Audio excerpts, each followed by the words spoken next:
Bonjour, bonsoir, selon le moment où vous nous captez, selon le moment où vous ouvrez votre téléviseur pour nous regarder. Ndjangi TV, une nouvelle édition du 3401 avec un invité qui nous vient de loin. Il est d'habitude de l'autre côté de cette image. Vous comprendrez pourquoi après cette petite interruption.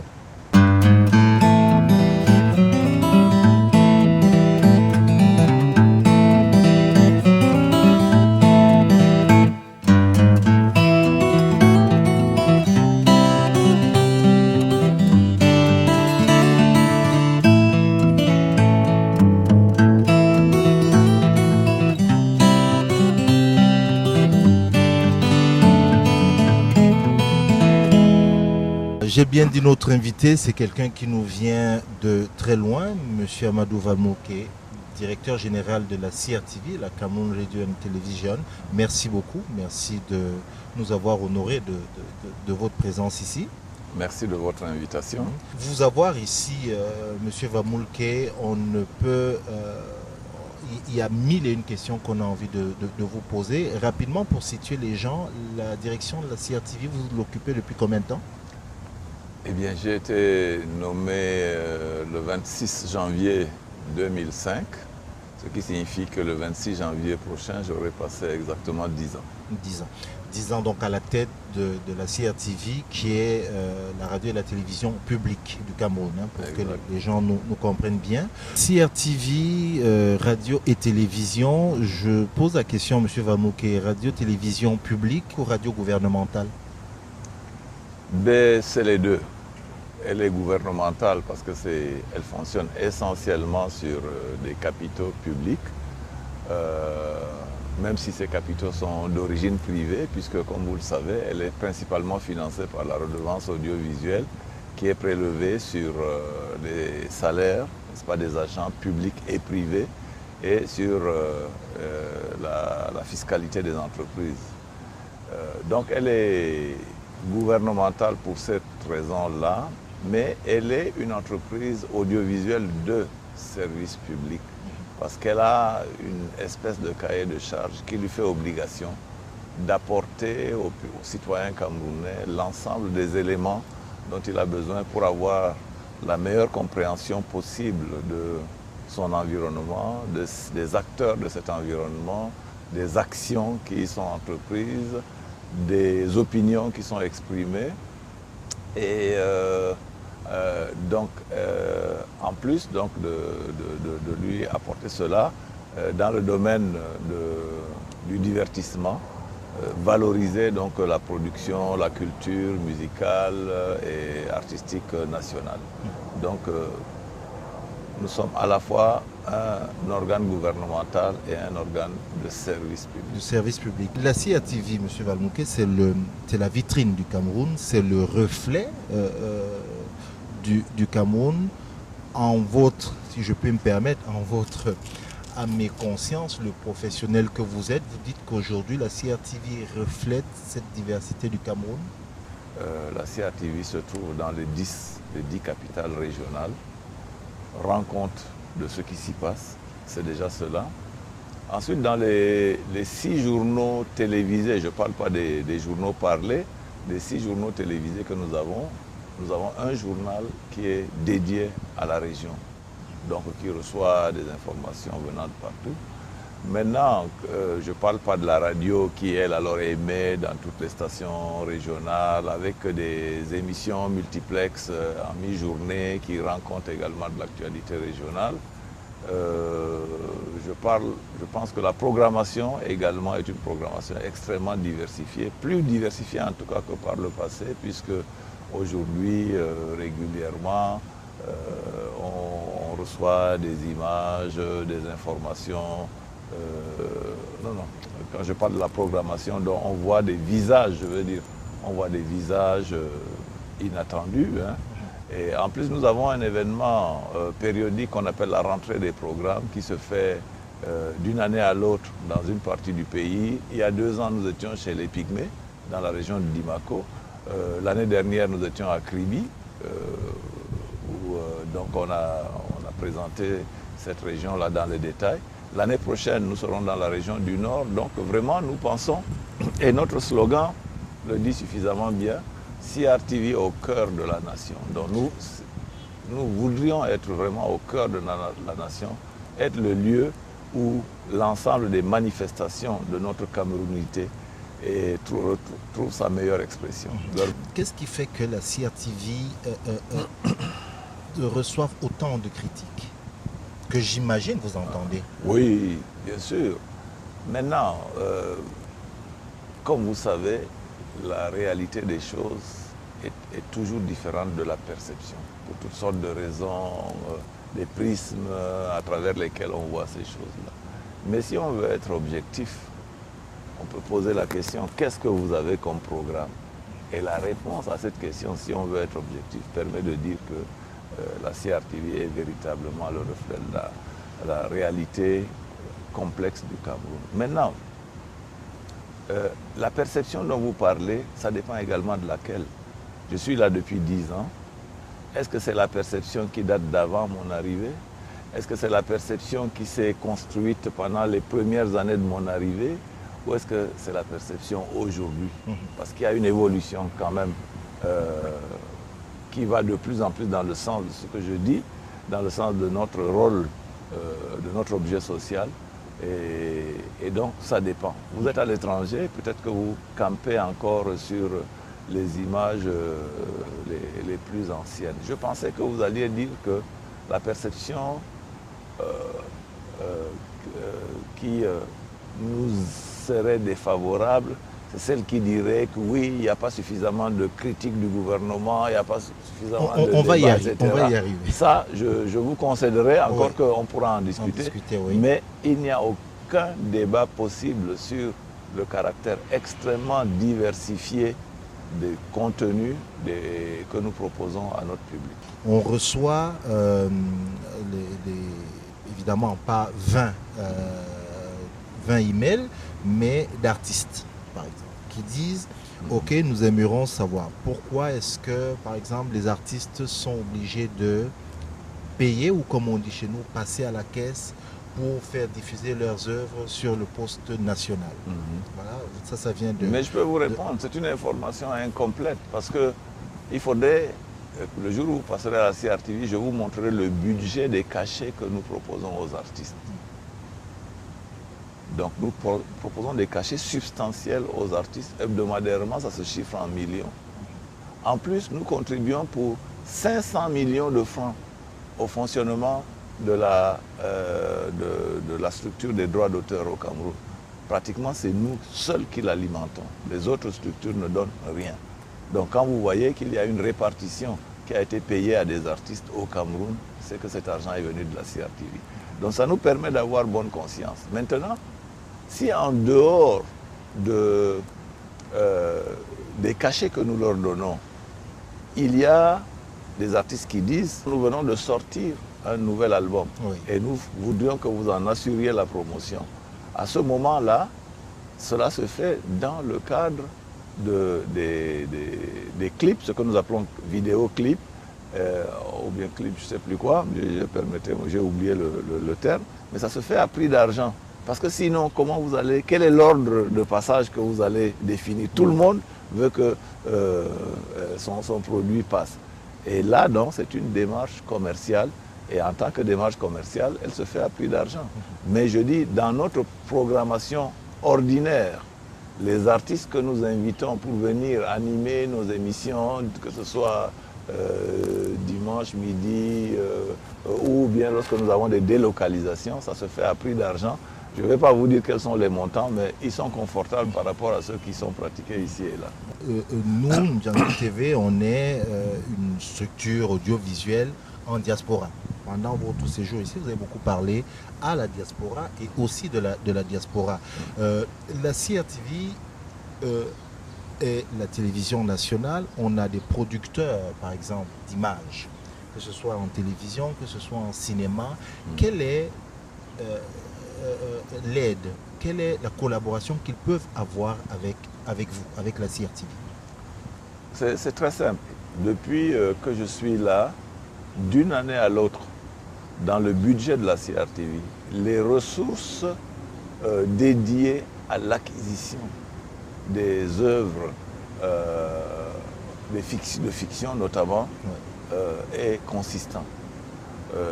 Quand je dis fiction, c'est cinéma, théâtre, et d'une année à l'autre également, le nombre d'artistes, de réalisateurs qui nous sollicitent pour nous dire voilà, nous avons telle œuvre, est-ce que vous pouvez la diffuser ou non, va en s'accroissant. Donc, qu'est-ce que nous avons comme relation avec ces gens? Nous leur disons, nous avons besoin de contenu. Si vous avez des produits, si vous avez une idée d'une réalisation importante que vous voudriez faire, soit en coproduction, soit en livraison PAD, venez à nous et on vous donnera une réponse. La réponse n'est pas toujours favorable parce qu'il y a des critères. Le travail peut être un navet, on n'est pas obligé de le prendre.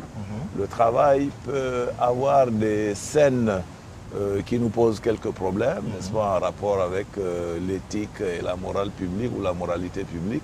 On peut le rejeter et il y a des gens qui sont frustrés lorsque ce genre de rejet arrive.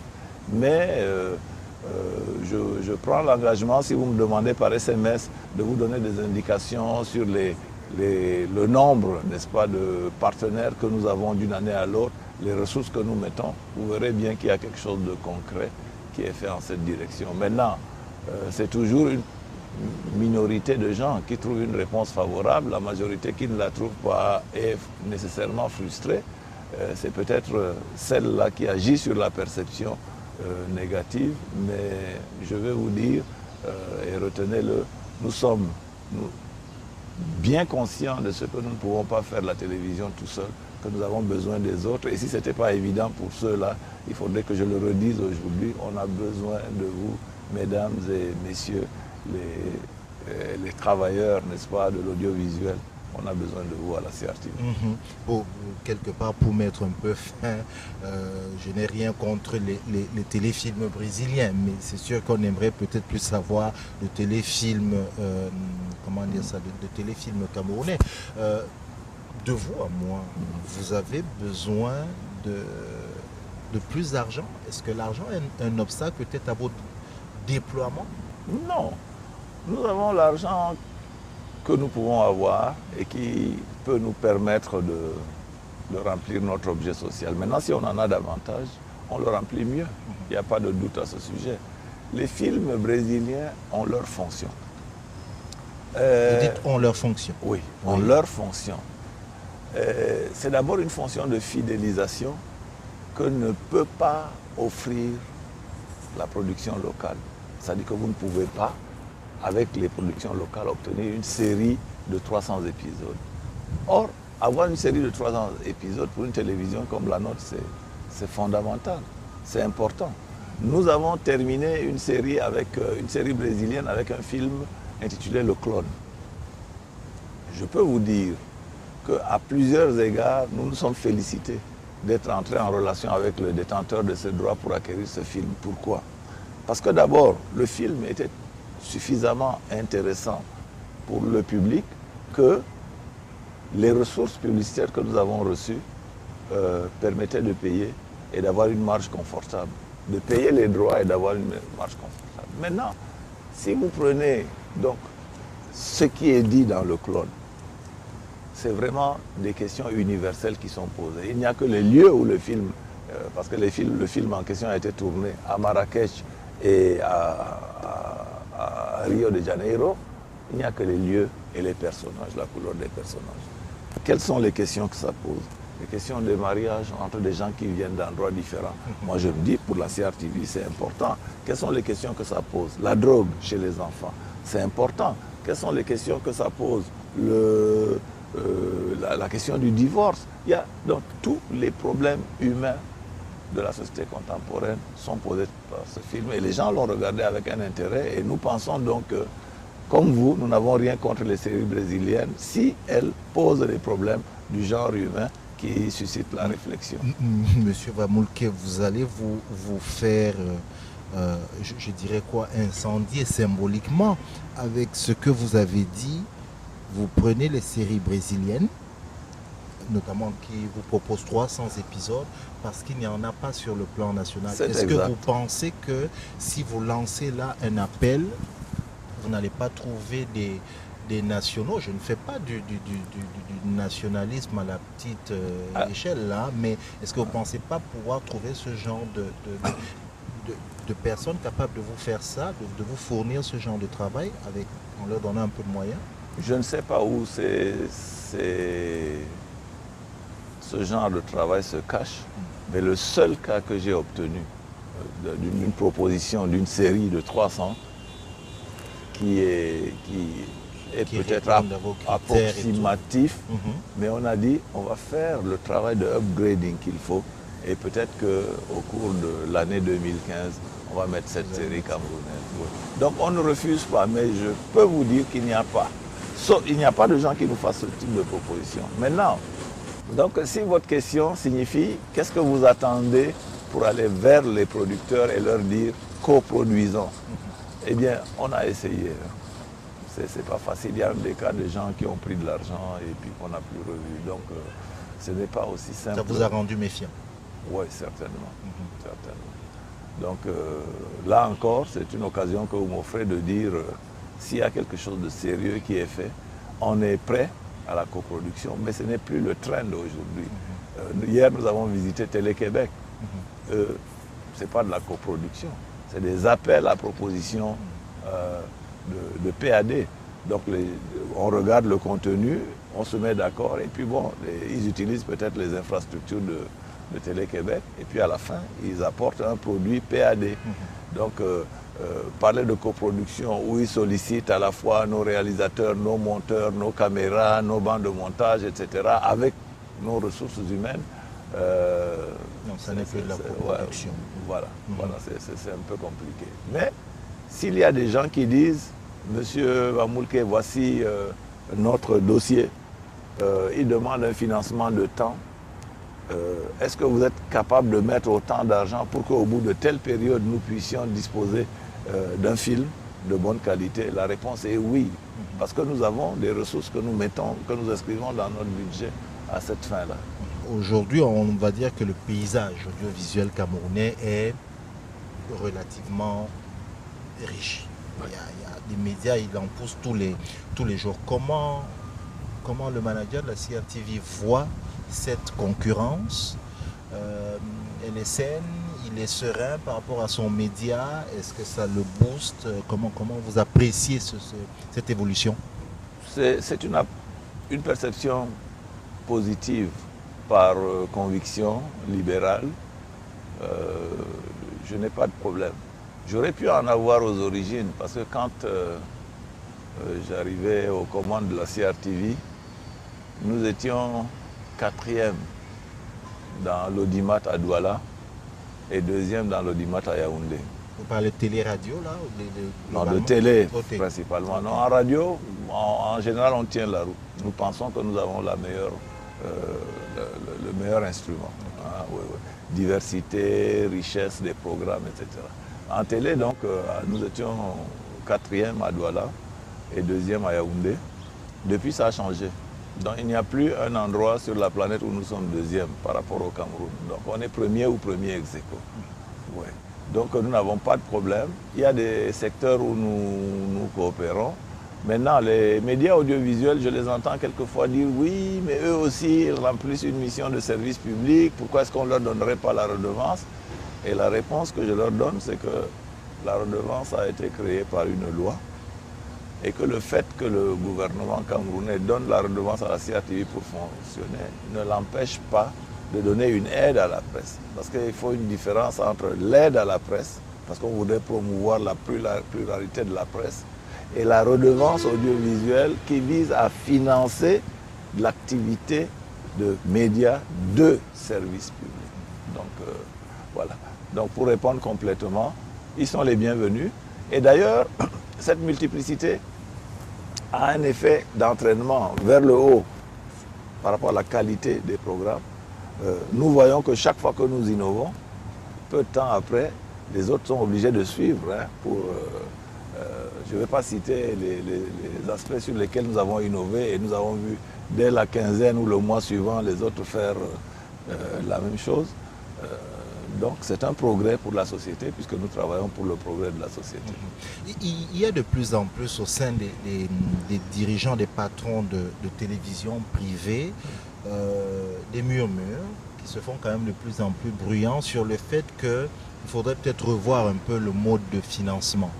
Vous savez que c'est pas vous que je vais l'apprendre, tous les Camerounais contribuent à la fameuse taxe sur la télévision. La CIATV en bénéficie, mais au niveau des télévisions privées, ça n'est pas le cas. Est-ce que c'est quelque chose... Non, mais je vais vous dire, moi je ne vais pas prêcher pour une chapelle autre que la mienne, premièrement. Mais deuxièmement, il faudrait dire que il faut comparer ça un peu peut-être avec les services médicaux ou bien les services d'éducation. Vous voyez, un collège privé fournit un service appréciable à la société. Un hôpital privé, c'est pareil. Mais on ne dit pas, ils ne sont pas fondés à dire oui, mais puisque nous soignons les Camerounais, donnez-nous de l'argent. Le service public correspond à une réalité précise. Dès que l'État dit là, c'est un service public, parce qu'il ne suffit pas de se définir service public. Il faut que l'État dise ça, c'est le service public. Alors sa responsabilité est engagée. Donc le jour où l'État va avoir une perception différente de ce que les médias, les télévisions privées font, il donnera de l'argent. Mais encore une fois, il ne faut pas, pour qu'ils soient contents, que nous soyons malheureux. Nous avons besoin des ressources qui nous sont données actuellement. Si leur ambition se limite à dire donnez-nous une partie de ce que la CRTV reçoit, donc nous allons maigrir, ils grossiront en proportion, mais ça ne résoudra pas le problème, parce qu'après c'est nous qui allons crier. En revanche, ils peuvent dire à l'État, trouver un moyen ou un autre de nous financer. On a besoin, nous aussi, d'autres ressources pour pouvoir faire telle chose qui sont utiles à la société camerounaise. Vous étiez ici au Canada lorsque cette annonce qui a fait plaisir à tous les Camerounais, comme on dit, tombée. La CAN 2019, la Coupe d'Afrique des Nations de football, va se jouer au Cameroun. Et vous le savez, M. Vamouké, la CRTV et la retransmission des matchs, c'est toujours une histoire de je t'aime moi non plus avec les Camerounais. Alors, cette CAN 2019, est-ce que ce challenge-là va peut-être vous pousser à, je vais utiliser une expression triviale, à taper du poing sur la table pour que ces problèmes de diffusion, de transmission s'arrêtent? Nous n'avons pas de problème pour faire la retransmission parce que nous avons tous les outils qu'il faut pour ça. Nous avons eu 2 problèmes de retransmission qui ne dépendaient pas de nous. La première fois, c'était il y a 4 ans, un match au Maroc à Casablanca. Les détenteurs des droits, qui sont de grands combinards parfois, attendent le dernier moment pour vous dire si vous voulez le signal, vous payez 250 millions dans ce cas-là. Et ils vous le disent à 72 heures de l'événement. Alors, on trouve quand même les ressources, mais ces détenteurs ne sont pas nécessairement des spécialistes, ce n'est pas des techniciens. Lorsqu'on leur a viré les ressources, ils nous ont communiqué les coordonnées du satellite et en non professionnel, ils ont logé le signal sur un satellite qui ne couvrait que la Méditerranée, l'Europe du Sud et l'Afrique du Nord, pas l'Afrique centrale. Et donc, au moment où on cherche le signal, peu avant le match, on se rend compte que le signal, il n'y a pas de signal sur le Cameroun. Est-ce qu'on peut nous rendre responsables d'une situation comme celle-là? Non. Ensuite, il y a eu un match sur le Togo. Les détenteurs de droits disent non, nous, on vous donne un signal clean. D'accord. Au moment du match, on dit qu'il y a des intempéries qui faisaient que le flyaway ne pouvait pas faire remonter le signal sur le satellite. Qu'est-ce qu'on fait? Là, ça ne dépendait pas de nous, parce que quand vous achetez pour un service, c'est-à-dire que si je paye, nous sommes dans un hôtel, si je paye pour une chambre et que j'arrive et que je me rends compte qu'il n'y a pas de lumière et qu'il n'y a pas d'eau dans les toilettes, on ne peut pas me rendre responsable de cette situation. Mais quand même, les contrariétés vous amenant à être plus prudent, peu de temps après, on a eu un match au Congo. On a dit très bien, avec toutes ces incertitudes-là, on va donc avoir non pas 2 fers au feu, mais 3. Parce que justement, les Camerounais, irrités comme vous et croyant que c'est notre responsabilité, ne pourront pas accepter qu'on leur dise que ce n'est pas notre faute. Et on a été bien inspirés.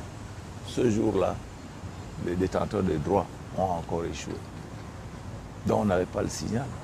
Et la solution qu'on avait trouvée, c'était d'emmener en même temps que l'équipe la caissière avec des dollars en disant trouvez-nous une solution, même si on doit régler le problème avec une télévision locale qui a le signal. Et c'est ce qui s'est passé. Donc on nous rend responsables de choses que nous n'avons pas faites. Une fois, il y a eu à Lompanga quelqu'un qui a débranché un câble. Oui, on dit la CRTV. Alors, la personne a reconnu que c'est elle qui a débranché le câble. Pas volontairement, mais bien qu'elle ait débranché le câble, nous avions une solution de backup.